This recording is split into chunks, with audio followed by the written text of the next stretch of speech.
Saudara, terima kasih Anda masih bersama kami dalam Berita Banten. Bagi Anda yang baru saja bergabung, kami hadirkan kembali 3 berita utama hari ini. Curi motor belasan kali, komplotan curanmor ditangkap polisi.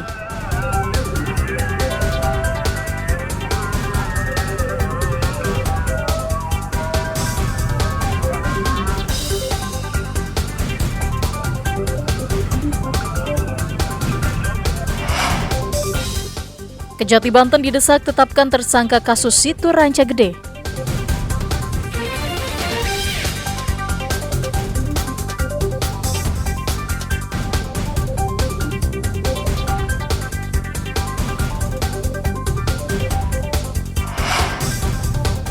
Belum melunasi ONH, ratusan calon jamaah haji Tangerang gagal berangkat.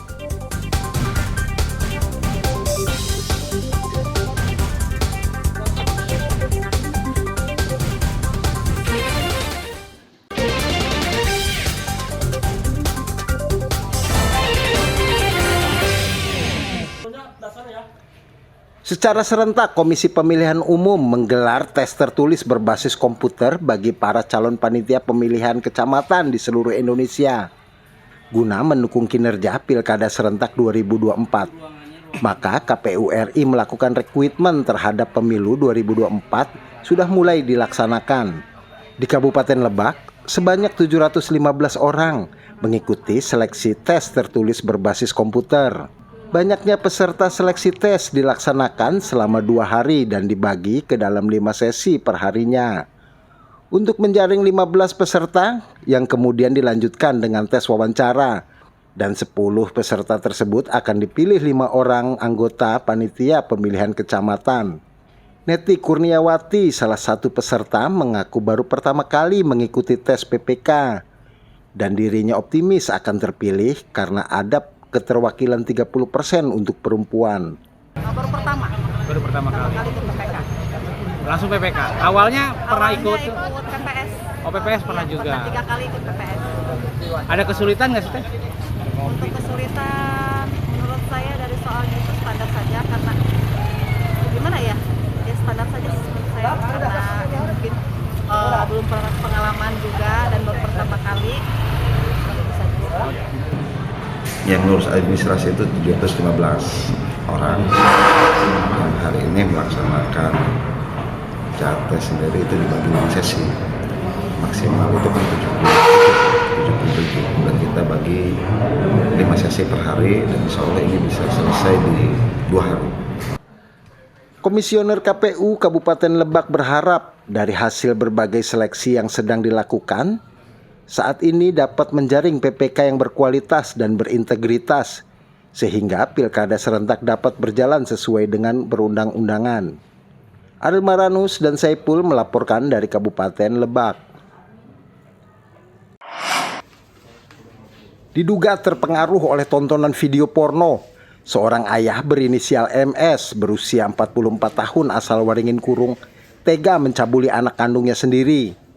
Kejadian tersebut terjadi pada September 2023. Pelaku mengiming-imingi akan membelikan ponsel untuk anaknya.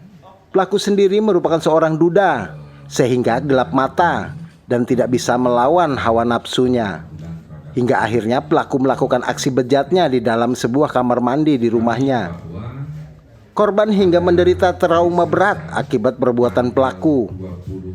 Sekitar bulan September sampai Desember 2023 terjadi persetubuhan atau pencabulan anak di bawah umur yang dilakukan oleh pelaku, yang mana pelaku tercatat dalam KK adalah ayah kandung menyetubuhi anak kandungnya. Saat itu dilakukan di kamar dengan cara merayu, mengajak menonton video mesum sambil memberikan edukasi seksual, selanjutnya disetujui. Pelaku akan dijerat dengan Undang-Undang Perlindungan Anak dengan ancaman 15 tahun penjara.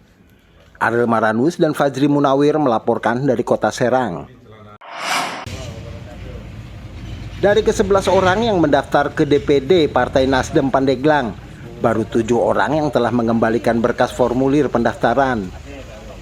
Salah satunya adalah Ratu Ageng, Tubagus Entus dan pasangan calon Bupati dan Wakil Bupati Pandeglang, Iing Andri Supriyadi dan Raden Dewi Setiani.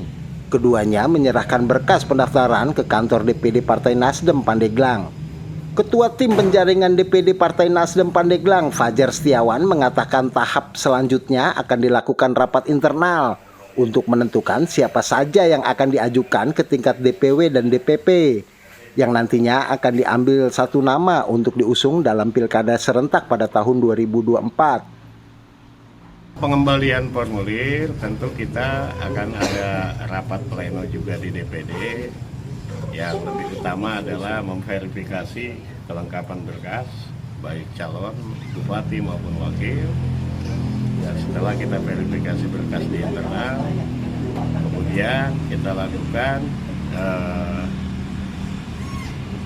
pleno bersama di DPW. Sementara itu, Muhammad Hasbi Asidiki Jayabaya, adik mantan Bupati Lebak Hiti Oktavia Jayabaya, tiba di kantor DPC PDIP Lebak menyerahkan bekas formulir pendaftaran bakal calon Bupati Lebak pada Pilkada Serentak 2024. Kedatangan Hasbi diiringi sejumlah relawan, kiai, dan pedagang. Mereka langsung disambut panitia penjaringan bakal calon bupati dan kader PDIP. Namun ketua DPC PDIP dan sejumlah pengurus tidak nampak dalam acara tersebut. Pengembalian formulir untuk melanjutkan ke tahapan proses mekanisme selanjutnya, maka dari itu perlu ada komunikasi politik dengan partai lain. Dirinya berkeyakinan DPP memberikan kemudahan dan restu untuk dirinya. Ini adalah hari terakhir pengembalian formulir. Jadi dari komitmen kami, komitmen saya dan tim, bahwa hari ini selain kita orang yang pertama mengambil formulir, kita juga menjadi orang yang pertama mengembalikan formulir. Artinya kita ingin sudah melangkah kepada tahap-tahap dan mekanisme berikutnya. Tentu kan harus ada komunikasi politik, koordinasi politik, khususnya dengan DPC kan, dengan partai-partai lain. Walaupun keputusan belum final, kita masih nunggu kebijakan DPP partai. Insya Allah DPP partai memberikan kemudahan untuk kita.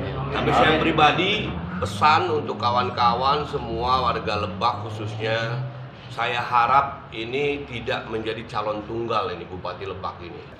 Setelah menyerahkan formulir ke DPC PDIP Lebak, Hasbi dan rombongan langsung menuju kantor DPC Partai Demokrat Lebak.